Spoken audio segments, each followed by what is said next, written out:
Hello guys, welcome back to my channel Sanchita's creation. তো চলো, আজকে আমি আবার একটা নতুন রেসিপি নিয়ে চলে এসেছি। আজকে যেটা দেখাবো সেটা হচ্ছে যে 8 রকমের বিভিন্ন ধরনের ভর্তা। এগুলো একদম মজাদার হয়। চলো দেরি না করে শুরু করি।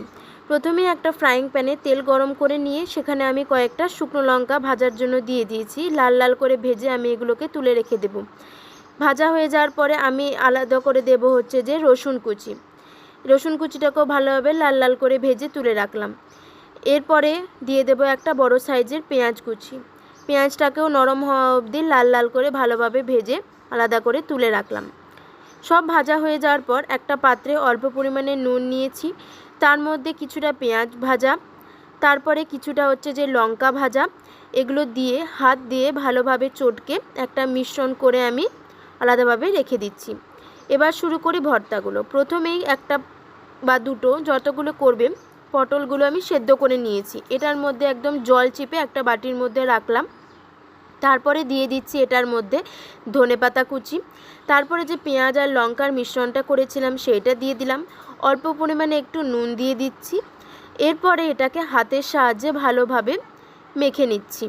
আমাদের পটলের ভর্তা কিন্তু একদম রেডি হয়ে গেছে। এরপরে নিয়ে নেব কয়েকটা ঢ্যাঁড়স, সেটাকেও আমি জলে ভালোভাবে সেদ্ধ করে রেখে দিয়েছি।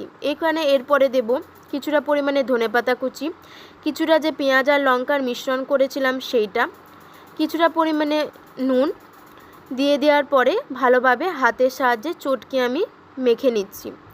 আমাদের আজকের ঢ্যাঁড়সের ভর্তা কিন্তু একদম রেডি। এরপরে করব কুমড়ো ভর্তা। মিষ্টি কুমড়োগুলোকে তেলের মধ্যে আমি ভেজে জন্য দিয়ে দিলাম। একদম পাতলা পাতলা স্লাইস করে আমি ভাজার জন্য দিয়ে দিচ্ছি। লাল লাল করে নরম হওয়া অবধি আমি এটাকে ভেজে নিচ্ছি। তারপর আলাদা করে তেল ঝরিয়ে একটা বাটিতে তুলে রাখছি। এরপরে একটা বাটির মধ্যে এই ভাজা কুমড়োগুলো নিয়ে নিয়েছি। তার মধ্যে আমি দিয়ে দেব হচ্ছে যে কিছুটা পরিমাণে নুন। ভাজার সময় কিন্তু কিছুটা হলুদও আমি ব্যবহার করেছি। এরপরে দিয়ে দেব যে লঙ্কা আর পেঁয়াজের মিশ্রণ, আর দিয়ে দেব দুটো রসুন ভাজা। হাত দিয়ে ভালোভাবে চটকে নিয়েছি। তৈরি আমাদের কুমড়োর ভর্তা। এরপরে আমি করব টমেটো ভর্তা। তার জন্য টমেটোগুলোকে গোল গোল করে কেটে নিয়েছি। ছোট টমেটো হলে হাফ করে কেটে নিলেও কিন্তু হবে। এরপরে এটাকে লাল লাল করে নরম হওয়া অবধি, দেখো একটা কালার চলে এসেছে সুন্দর পোড়া পোড়া, ততক্ষণ অবধি আমাদের এটাকে ভাজতে হবে। এরপর এটাকে একটা বাটির মধ্যে নিয়ে নিয়েছি। তার মধ্যে দিয়ে দিলাম হচ্ছে অল্প পরিমাণে নুন। তারপরে দিলাম যে পেঁয়াজ আর লঙ্কার ভাজাটা ছিল সেইটা। তারপরে দিয়ে দেব হচ্ছে এটার মধ্যে ধনেপাতা কুচি আর রসুন কুচি দিয়ে দিয়েছি। যে রসুনের ভাজাটা ছিল সেইটা দিয়ে হাত দিয়ে চটকে মেখে নিয়েছি। তৈরি টমেটো ভর্তা। এরপরে আমি তৈরি করব বেগুন ভর্তা। তার জন্য আমি গোল গোল করে ছোট ছোট করে বেগুনগুলো কেটে নিয়েছি। সেগুলোকে আমি ভালোভাবে তেলে দিয়ে ভেজে নিচ্ছি। বেগুন ভাজা হয়ে গেলে এটা একটা বাটিতে আমি আলাদাভাবে তুলে রেখে দিলাম। এরপরে সেই বেগুন ভাজার ওপরে যে পেঁয়াজ আর লঙ্কার মিশ্রণ ছিল সেইটা দিয়ে দিয়েছি হচ্ছে ধনেপাতা কুচি।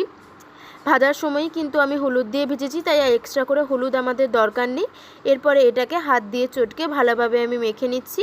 তৈরি আমাদের বেগুনের ভর্তা। এরপরে করব ডিম ভর্তা। এটা কিন্তু আমাদের সবার প্রিয়। প্রথমেই দুটো ডিম সেদ্ধ করে নিয়েছি। তার মধ্যে দিয়ে দিলাম হচ্ছে পেঁয়াজ ভাজা, রসুন ভাজা, দিয়ে দিলাম হচ্ছে শুকনো লঙ্কা ভাজা, আর দিয়ে দিলাম কিছুটা পরিমাণে নুন।